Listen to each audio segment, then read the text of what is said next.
Hello दोस्तों, आपका मेरे चैनल में स्वागत है। आज कुलदेवी की कहानी के बारे में जानेंगे।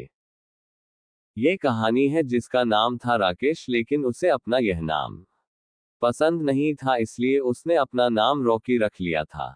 वह अपने गांव से दूर एक शहर में एक डांसिंग क्लब में काम करता था और हमेशा रंग भरी जिंदगी जीने में मसरूफ रहता था। सुबह से शाम तक उसका जीवन नाच गाना और शराब में ही व्यतीत होता था। एक बार की बात है, वह अपने काम से कुछ दिनों के लिए दूर होना चाहता था। दरअसल वह शोर शराबे वाली जिंदगी से बोर होने लगा था और वह अपने जीवन में कुछ बदलाव ढूंढ रहा था, लेकिन उसके गांव के अलावा और कोई दूसरा स्थान नहीं था जहां वह जा सके। तभी रॉकी अपने दादाजी के बने गांव के घर में जाना तय करता है और कुछ दिन वही रहने का विचार बनाता है। दरअसल कुछ साल पहले रॉकी के माता पिता इस दुनिया से जा चुके थे और वह अनाथ हो चुका था। उसका आगे पीछे कोई भी नहीं था। गांव जाना भी उससे अच्छा नहीं लग रहा था, लेकिन मजबूरीवश वह गांव के सफर पर निकल जाता है। जैसे ही वह गांव की सीमा रेखा में पहुंचता है, उसकी नजर एक बरगद के पेड़ पर पड़ती है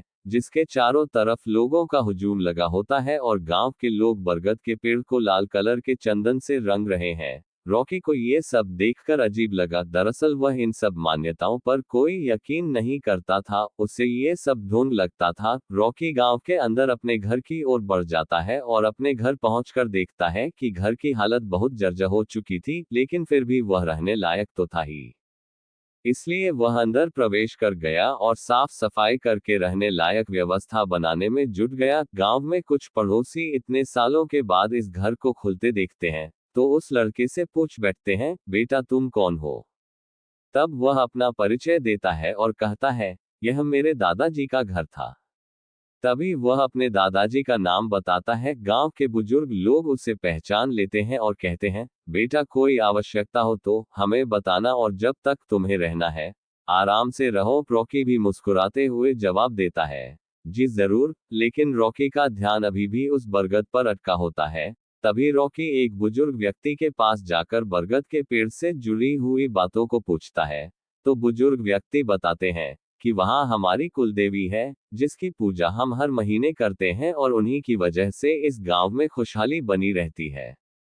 बुजुर्ग व्यक्ति की बात सुनकर रॉकी जोर जोर से हंसने लगता है और कहता है, आज के जमाने में भी आप लोग कितनी पिछड़ी हुई बातें कर रहे हो। आज कंप्यूटर का जमाना आ चुका है, लेकिन आप लोगों को वही पुरानी रीति रिवाजों से फुर्सत नहीं है। रॉकी की ऐसी अपमानजनक बातें सुनकर बुजुर्ग को गुस्सा आ जाता है और वह रॉकी को बुरा भला कहता है।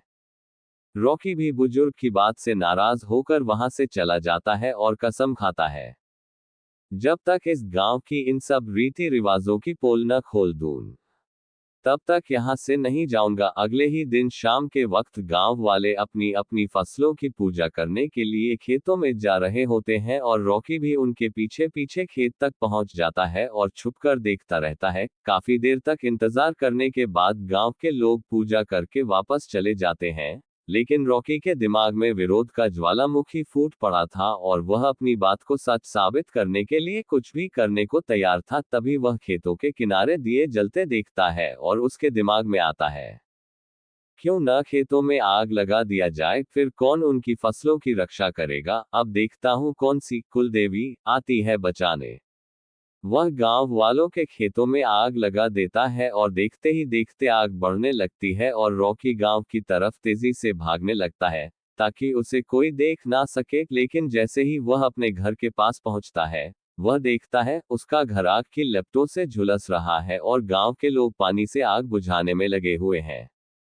उसे कुछ समझ नहीं आता कि यह कैसे हुआ। तभी वह जाकर के वहां के लोगों से हड़बड़ाते हुए पूछता है, यह आग कैसे लगी? तभी गांव के लोग बताते हैं, बेटा हम यहाँ बैठे थे, अचानक तुम्हारे घर के अंदर से धुआं निकलने लगा।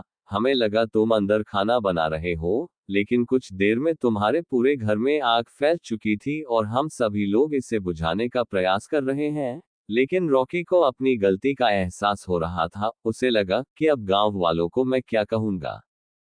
तभी अगले ही पल एक किसान दौड़ता भागता आता है और कहता है, अरे चलो देखो, किसी ने हमारी फसलों में आग लगाने की कोशिश की है और गांव की भीड़ अपने खेतों की तरफ भागने लगती है और रॉकी भी पीछे पीछे जाता है ताकि किसी को इस पर शक न हो। लेकिन जैसे ही रॉकी खेत के पास पहुंचता है तो खेत पहले की तरह ही लहलहा रहे होते हैं और जो आग रॉकी ने लगाई थी वह केवल फसल के किनारे तक ही बढ़ी थी। रॉकी समझ चुका था जरूर यह कुलदेवी की महिमा है और वह उसी बुजुर्ग के पैरों में गिर जाता है जिससे उसकी बहस हुई थी और सारी बात बता देता है। गांव वाले भी उसे उसकी नादानी के लिए क्षमा कर देते हैं।